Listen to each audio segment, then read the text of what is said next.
到底什么才叫书呢？书是任何可以储存和传递信息的东西吗？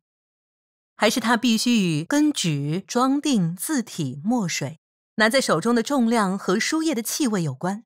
这是书吗？大概不是。那这个呢？为了回答这些问题，我们需要回溯到已知的书的起源，去了解不同元素如何整合为一件有意义的物品。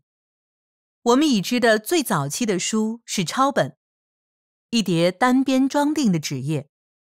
但是在书的历史中，真正的转折点是 Johannes Gutenberg 在15世纪中期发明的印刷机。虽然东方在更早时就发明了活字印刷术，但 Gutenberg 的印刷机却带来了巨大的影响。突然间，诸如僧人和统治阶级之类的精英阶层无法再控制文本的制作，消息可以更简单的传播，文本可以不停地复制，因此全欧洲涌现了许多印刷厂。这个书本蓬勃发展时代的产品在很多方面是我们所熟悉的，但也在一些方面存在显著不同。书的骨架是纸、字和封面。在2000多年以前，中国发明了纸作为书写用具，而之前的书写用具是埃及纸梭草。然而直到16世纪，欧洲人主要把字写在薄木片或者用动物皮延展制成的耐用羊皮纸上。最终，纸在欧洲也得到了广泛的使用，在大多数印刷中取代了羊皮纸，因为批量购买更便宜。墨水之前都是利用有机的植物与动物染料，加上水或酒一起合成，但由于金属活字不能沾水，印刷机的使用需要一种有机墨水。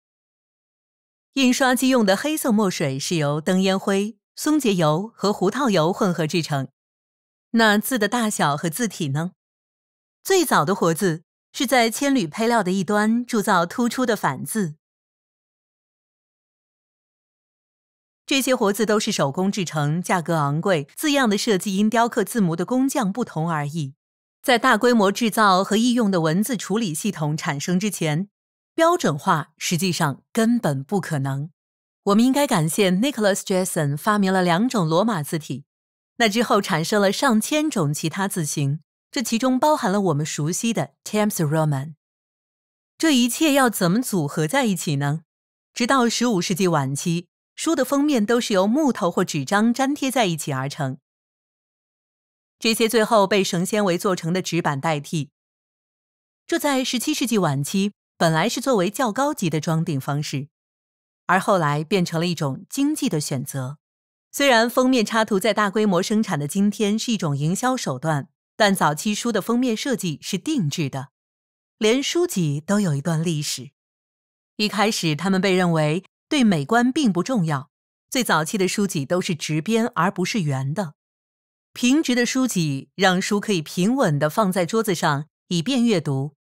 但是这种书籍因为每天的日常使用容易被损坏，圆形的书籍解决了这个问题。可是新的问题又出现了，比如书会自己合起来。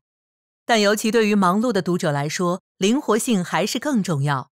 当书继续进化，我们开始用平板屏幕和电子墨水代替固定文本。这些物品和文件真的是书吗？封面的触感和纸张的气味会增强阅读的体验吗？还是说，阅读的魔力只在于文字的内容，与呈现的形式无关呢？如需了解有趣的历史、外太空探险、令人费解的哲学，以及与身体相关的稀奇古怪问题的答案，不妨订阅这个频道，敬请继续关注，永葆探索热情。